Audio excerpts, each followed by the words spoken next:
Hoe sou Kaapstad gelyk het as Tafelberg nie daar was nie? As Tafelberg nie bestaan het nie, sou die hele Kaapse skiereiland waarskynlik 'n plat, lae kusvlakte gewees het, soortgelyk aan die Weskus tussen Langebaan en Saldanhabaai. Tafelberg, Leeukop, Duiwelspiek en Synewil gee Kaapstad sy dramatiese landskap, maar sonder dit sou die gebied gelyk en oop gewees het, met min natuurlike skuilings teen wind en reën.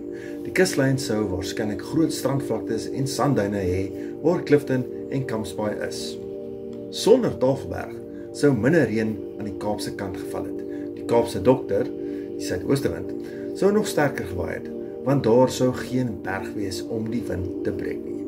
By Kaappunt sou daar waarskynlik nog 'n rotserige kuslyn gewees het, maar sonder die hoë kraanse. In so 'n plat landskap sou daar beslis hoë geboue by Kaappunt of die Suidpunt gewees het, maar net as die gebied ekonomies belangrik was, byvoorbeeld vir navigasie of windenergie. Die Kaapse middestad sou waarskynlik nie dieselfde plek gewees nie. Die oorspronklike rede hoekom Jan van Riebeeck sy nedersetting daar begin het of gevestig het, was die beskutting van Tafelbaai teen storms en die varswater van die Sout en Varsriviere wat van Tafelberg afgestroom het. Daardie Varsriviere is baie belangrik. As daar geen berg en dis geen vars waterbron was nie, sou die VOC van daardie tyd waarskynlik 'n ander plek gekies het, dalk noord by Saldanhabaai, wat 'n groot natuurlike hawe het. Sonder Tafelberg se beskutting sou die huidige Kaapse hawe te oop en gevaarlik gewees het. Die stad sou meer gelyk het soos Port Elizabeth of Walvisbaai, plat, oop en winderig. Sonder die 7de wonder van die wêreld, Tafelberg, sou Kaapstad nie daardie ikoniese landskap gehad het nie. Tafelberg, Tafelbaai, Tafelberg Jubileerders en Tableview sou 'n ander naam gehad het. Selfs Tafelberg Uitgewers sou nie bestaan het nie. Die Kaap sou dalk deur ander Europese moondhede oorgeneem gewees het. Die Kaap was strategies te belangrik om vir altyd onbeset te bly. As die Hollanders nie gekom het nie, is dit waarskynlik dat.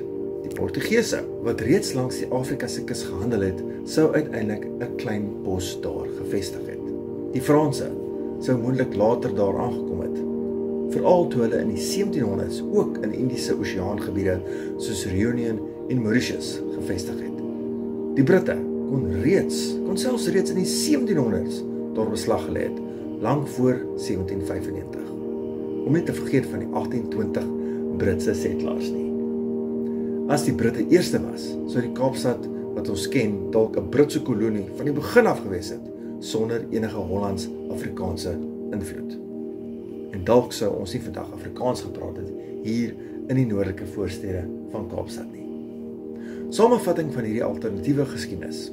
As Van Riebeeck, Jan van Riebeeck, nooit opgedaag het nie, die gevolg sou wees.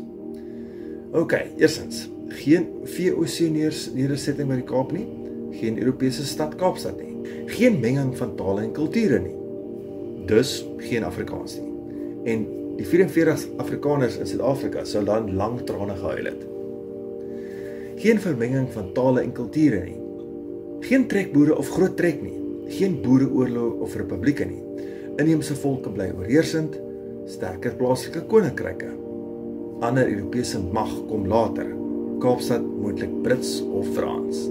Suid-Afrika se grense anders, land dalk nie eens Suid-Afrika genoem nie. Dalk sou hulle dit genoem het Azania. Wie weet, dit is alles maar net bespiegelinge. Gelukkig is Tafelberg daar in die Kaap tot vandag toe nog en kan ons elke dag uitkyk oor die mooi Tafelberg wat uitkyk oor Kaapstad.